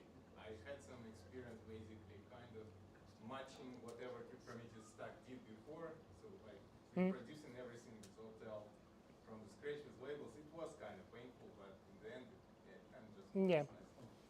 The counterpoint, it wasn't that painful on the Prometheus side, having done it already multiple times. So. True. But you're right. It feels kind of a little bit like exploration with Hotel because many things are just not documented. Yes. Have you tried the Grafana case monitoring Helm chart? It's pretty much what you just demoed, but instead of Hotel collector, it uses Alloy. And then you get continuous profiling. The what? Like you get continuous profiling. Yeah, but what? It's called, I think it's called Kate's monitoring. It's a Kubernetes monitoring. Yeah, like it's a Grafana project, but it's fairly unknown. But yeah, no, it's mostly tied to the fact that we didn't want to take Alloy. Mostly perhaps a personal opinion because I hate the language it uses. You'll end up a long file for if you have a multiple. We do use Alloy to scrape CloudWatch metrics into our observability stack. I have a question about cost. You mentioned obviously this is self-hosted. Was there a reason why you decided to self-host versus just work with the partner that actually just hosts the platform? I'm very interested in that particular space, and then maybe if you had, I don't know how much information you can share, but what is the percentage cost-wise in relation to your overall footprint on the infrastructure side? If you give a ballpark of how much would you say the observability stack costs? So those two questions. Yeah, the first one about the costs, it's less than 10% of our whole AWS cost. It is, if I said the number, you'd be surprised. It's really cheap in the end to self-host it because it uses S3 as its backend. It's really cheap. And why is because why not? As I said, we can host it with half a person. If we were to move it to, let's say, Datadog, we would be paying the salary of 5 engineers, probably more. So it was partly because of the challenge and partly because it's cheaper. That's a very good question. Very good rationale. Yeah. Any more? But how about performance honestly? I was always thought that it's kind of you need some bulk serious storage. So this maybe Yes, excellent question, and we don't perceive problems. It's maybe because our volume, which is exactly why it allows us to run the Grafana stack, is because our volume is not at the teething point that you'll start to have the famous I'm hosting it in an S3, it's slow. Ours is fast. And then there is, of course, the more experimental like Bloom filtering and whatnot that the Grafana side offers to when you hit that 2 terabytes a day, they might be still able to be fast. I'm doubting a little, but then again, as said, Victoria Logs is the better option. But then you're dealing with backing up your PVCs, which is not fun. Okay, cool, thank you.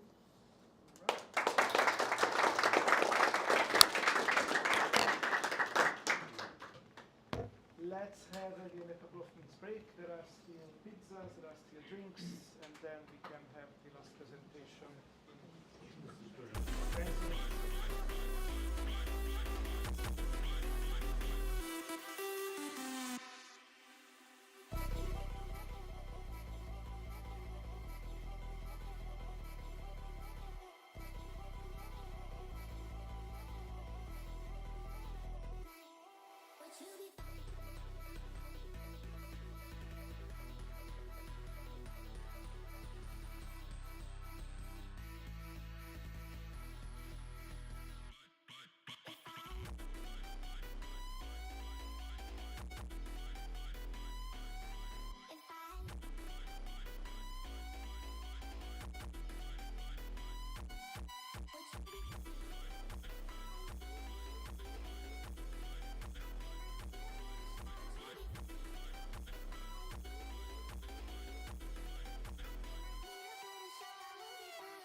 타보 타보 rappers 쌤이야 우야 우야 이제 나 18 근데 벌써 200만 우야 우야 I'm on the strap feel like nobody I need someone in a bit for the marbling I don't go back so I guess I'm Bugatti You know what I do you're the yakis a party 우야 실이 아닌데 나는 한국에서 몇 샷 우야 노래하다 쉽게 가묻혔어 지금 몇 샷 우야 재미없어 전부 다 거저 이게 몇 샷 우야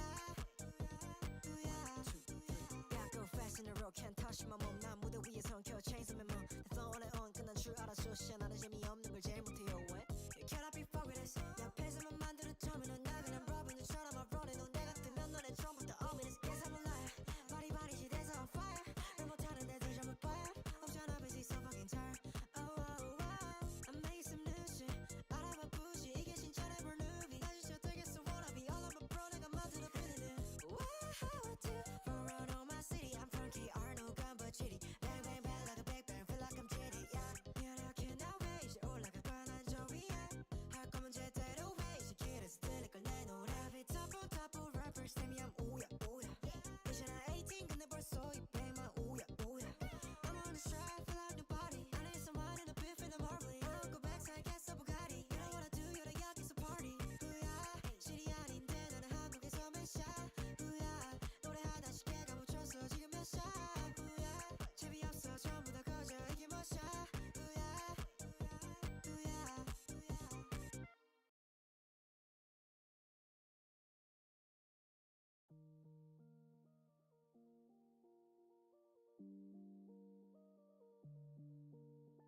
Tudo repete como se o tempo parou. Tua imagem gira e nunca cessou num loop lento. A vida ficou e meu coração nunca voltou.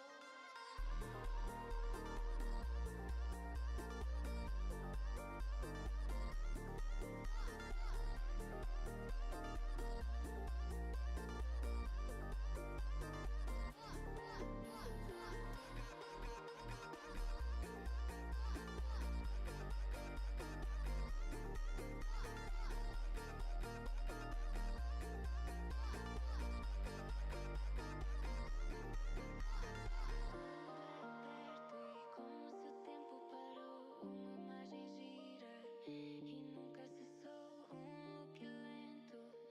A vida ficou e meu coração nunca voltou.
Fact or fiction, you picked your poison.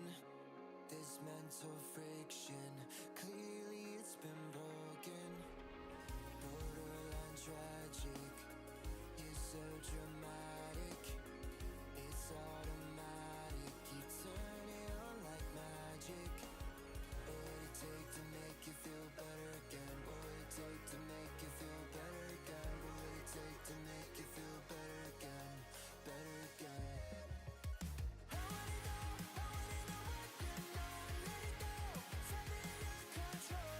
Would you just be fucking honest with yourself?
No more fun.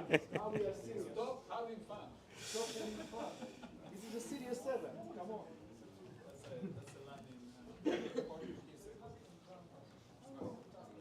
Yeah.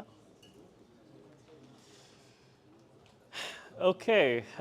Good evening, everyone. I'm happy to be back in Finland for the second time this year, especially with Cloud Native Kubernetes Helsinki. I was here in February and back again in November.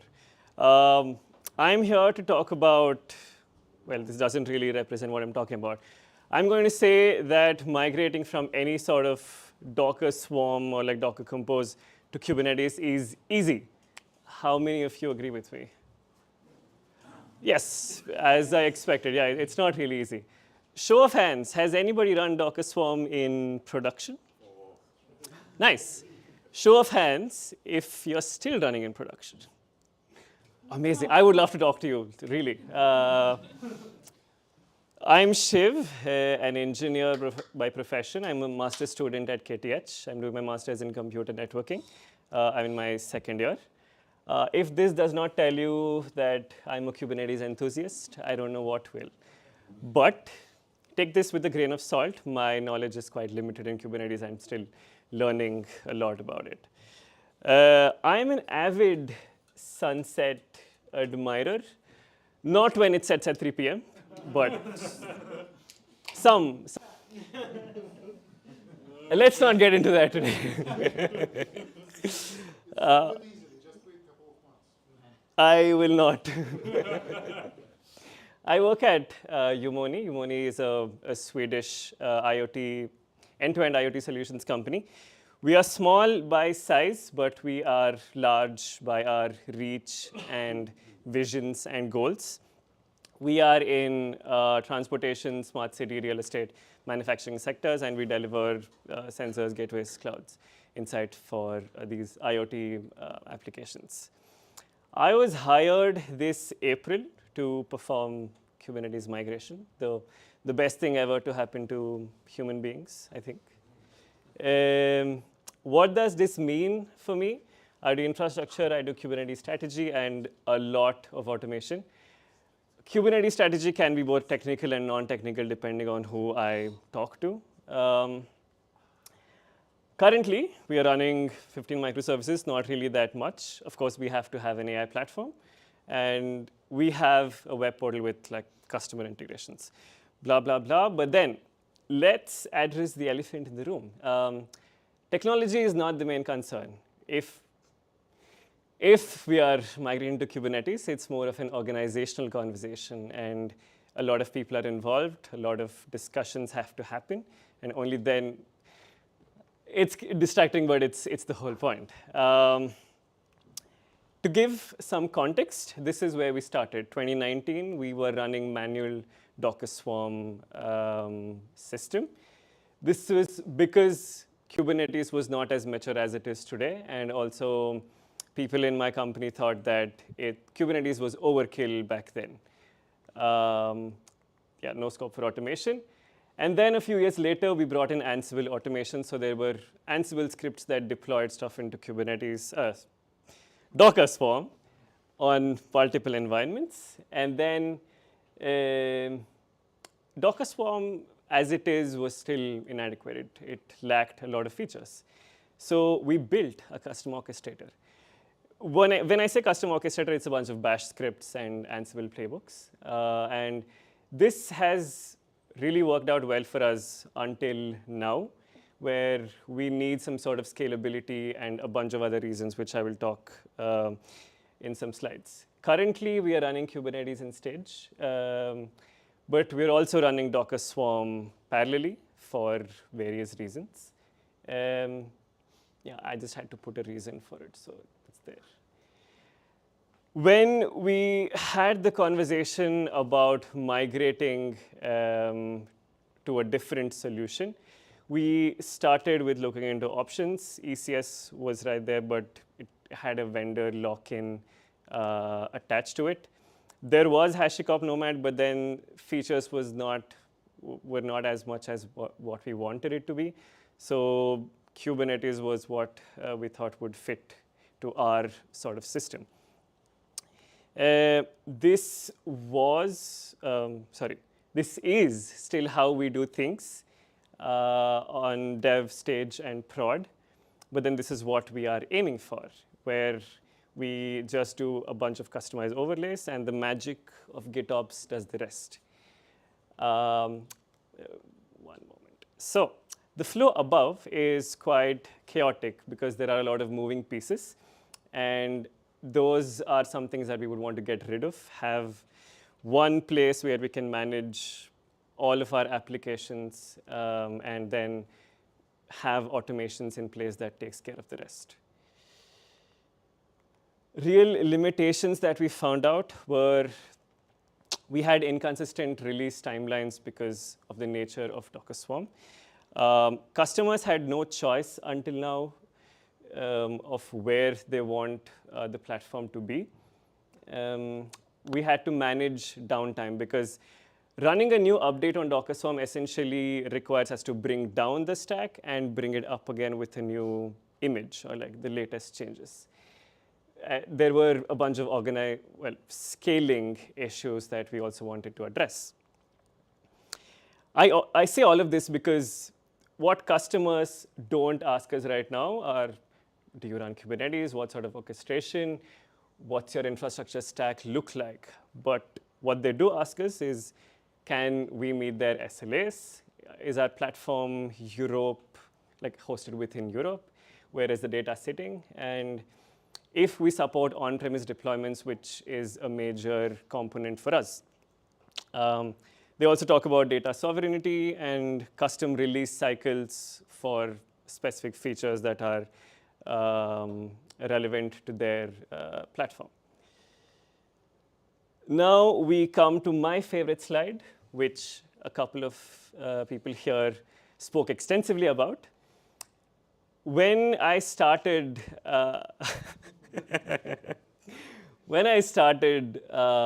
going through what our options can be to migrate the current Docker Swarm stack, I was this. I'm still this, honestly, but then there are some components that we have finally resolved, and we have stuck to it. I will show that in a couple of slides. I had a conversation with a person from CNCF a couple of days ago in Stockholm, and he said that it's his favorite slide as well, but then from a different perspective. He is very proud of the fact that the ecosystem has grown to such large extent, but it's also detrimental for organizations like us when we have umpteen number of options to choose from, and there are so many patterns and practices. We just have to hope for the best while picking one of them or a few of them. The final approach, with an asterisk because of the conundrum, is we do Terraform, Rancher, Harvester for infrastructure. I want to say that we have a strategic partnership with SUSE, and that's why you see a lot of like Rancher components. We do Fleet, or we are starting to do Fleet for continuous delivery, RKE2 for like on-premise Kubernetes clusters. Everything else, we have the infamous Datadog. For now, I think the asterisk contributes to that. When we see a bloat in our logs, traces, metrics, I think we will eventually switch to a better, like cheaper alternate.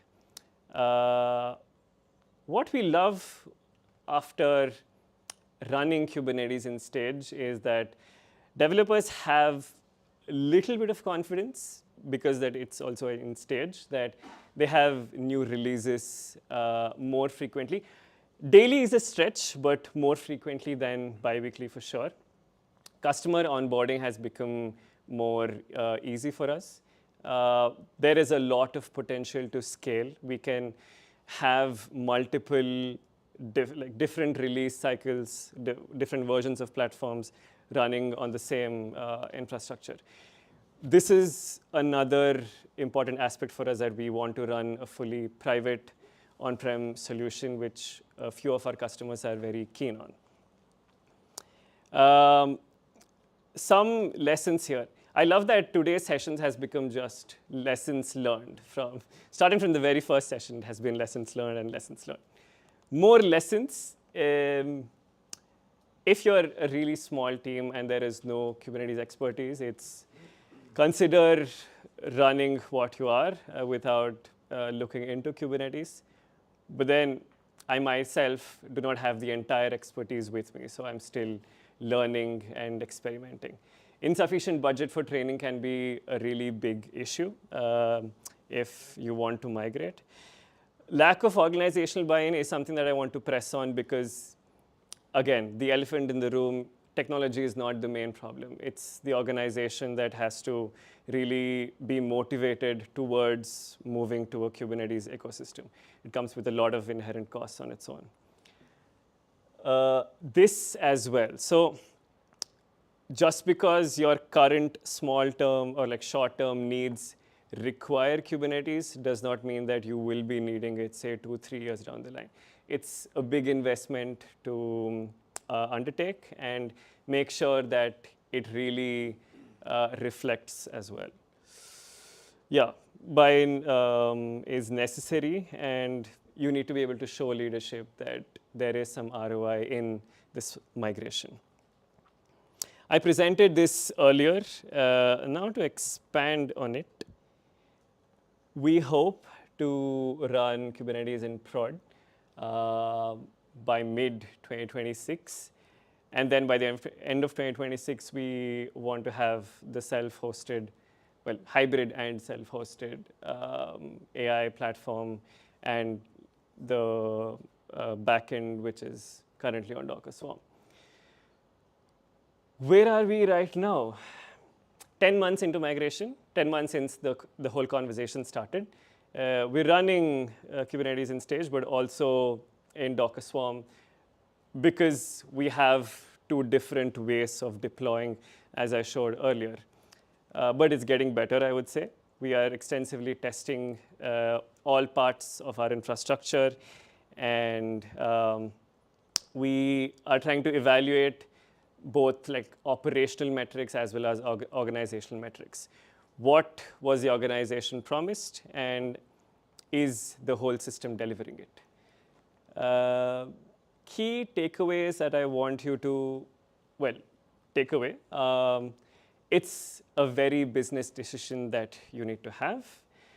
I think GitOps, well, I did not mention a lot about GitOps, but then I feel that it has the capability to automate a bunch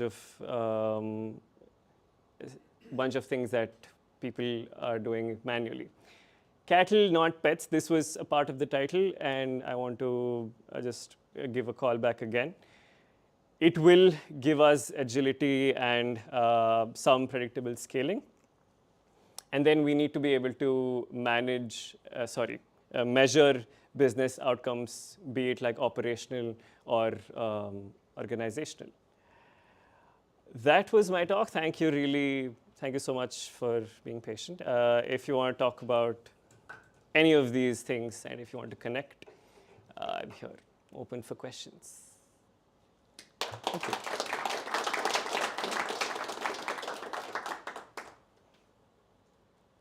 Yes? How many Kubernetes nodes do you run? On stage, currently, it's running 4 nodes. It's not really a big cluster. Yeah.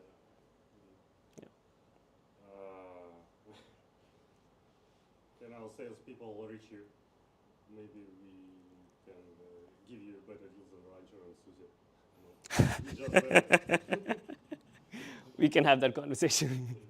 But in general, I kind of, on a simple note, I just can't agree with the slide where you mentioned that. No, this one, yes. This one? Because for me, from my point of view, Kubernetes actually is a perfect solution for the small projects when you're running like a couple of containers, a couple of services. Because on top of the couple of services, you also need like some ingress solution, some metrics, monitoring stuff, and other stuff, and good luck to do it with Swarm or Docker Compose or whatever. Don't you think serverless? I was not happy doing this. Okay. what do you think about running just them in like serverless environments and not necessarily full-blown Kubernetes? Yeah, I mean, if you can manage, but then also you need to deploy them. Mm. You know, is it convenient to deploy the services stuff? I'm not that guy who kind of did it a lot, so I just don't know. But for Kubernetes, it's like a simple keep still applied or GitOps approach instead of like SSH as a service running Docker Compose or Docker Swarm deployment. And then you just don't see your container running and you have no idea why. Fair enough. But I think my reason was that it also comes with a lot of, say, like technical expertise that you need to have in order to run and maintain Kubernetes. I mean, it's just a couple of YAML deployment service and stuff. and everything is done for you. I mean, by smart people. Only 5 binaries at the end. Yeah, I mean, Kubernetes is a simple while true loop. What do you want from it? Just run this loop and that's it. You can use like K9S and or length or whatever just to see the state of the cluster and that's it if you don't like kubectl. Fair enough. Yes. There is a nice fancy thing called headlamp. Like graphical interface to Kubernetes. Kubernetes dashboard exists. Oh, command line. Yes. Yeah, I just wanted to ask you were talking about buy-in. The slide also talks about ROI. What was the main selling point? Or what was the main pain that you addressed with this migration? You had some there, but maybe very concrete. And then second, what was the main obstacle that you needed to overcome to be able to actually convince your company to move it? There was anything like that? There was any pushback from developers or from other people? Okay, first question. I think we faced issues when we had to like upgrade to like major versions, where even like minor versions. The whole point was that we had manual Ansible scripts to be run, which then has the custom orchestrator that deploys on Swarm stacks. That had to be teared down and brought up again in order for a new release. That was how like we were running it. That was one of the major obstacles we saw. I think we did not find any solution to like circumvent that problem. And also for the fact that we needed different release cycles for different customers. And I think like Swarm was not a way to manage that. It was, I would want to say that Swarm is also like outdated and people don't really run it in production anymore. So Kubernetes was also like a cloud native industry standard way to do it. For the second question, I'm unsure because I was brought in at a time where the decision was already made. And I was like here to implement it. Yes. Do you self-host, well, not self-host, but basically own the metal, or do you buy Yes, we have servers. Yes. Respect. Thank you. Yes. Any particular reason you guys picked Fleet at your GitHub store? I think it just works well with SUSE stack in general. We have Harvester on our like on-premise servers. And then with Rancher, we can also like create Harvester Kubernetes clusters like RKE2. Fleet just works really well for like continuous deployment on that. I think like Argo and Flux have like more features and like has a it's like more standardized, but Fleet works for us at this scale right now. Yes. Well, orchestration is one aspect, but I wonder how many problems you end up dealing with converting workloads to the Kubernetes native, like host networking, local file Yes. file storage. Yes. I did not really like touch upon those, but that's one of the reasons why it has taken 10 months just to get it into stage.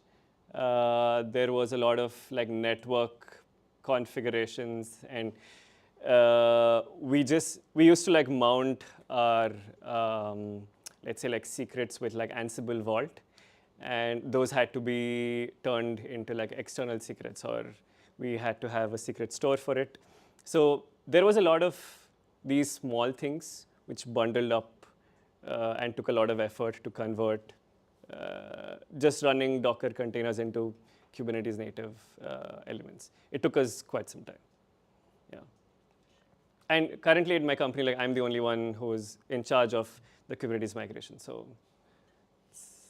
yes. Yes. So are you running KeyCloak or something? No, we're not running KeyCloak. Some similar KeyCloak. You mean for like identity? Yeah, for secrets, we are, secrets, yeah.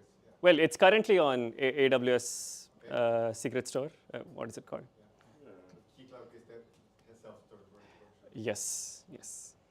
And So, the other question is how do you handle when you turn down and put up new containers? How do you handle the fact that if you have an ingress container, Mhm. you have to update the IPs for the new container? It will, at least when I'm using Docker Compose, it always, I have always to then reinitialize the ingress container, otherwise it loses the IPs. Well, right now how it's running with Swarm is that we have a virtual machine that's running Nginx ingress, Yeah. and we have a static IP assigned to it. Yeah. I'm not sure. Then when it connects internally through the internal Docker network Mhm. to the local pods, Yeah. the pods, the IPs change when they are, at least from my experience, they tend to change and it doesn't recognize them anymore. I'm not sure we've encountered this problem. There could be some, maybe some Hmm. issue there. Kubernetes abstracts that with the service object, which is between ingress and It should do it, but Kubernetes does it automatically. Docker Swarm does not, but you can avoid it. Like if you have a kind of external out of Docker network load balancer, you can just use ports. Oh, yeah, we do port container mapping. stuff on the same, not with the same static IPs on the same port, or like they have some automations. They can just Docker inspect a new container, get the IP, and put it into the ingress. But you're basically doing the same the Kubernetes does, and Kubernetes components does just out of the box. Yes. Any more questions? Thank you. Thank you so much.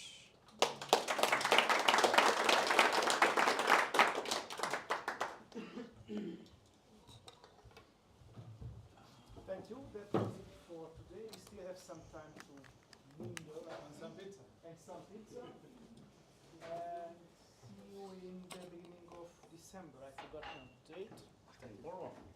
Not in Portland. Unfortunately, no.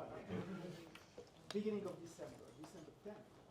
What is it? Yes, it's in Alphasen? It's in Gokolaki, right? Yes, in Alphasen. Yeah.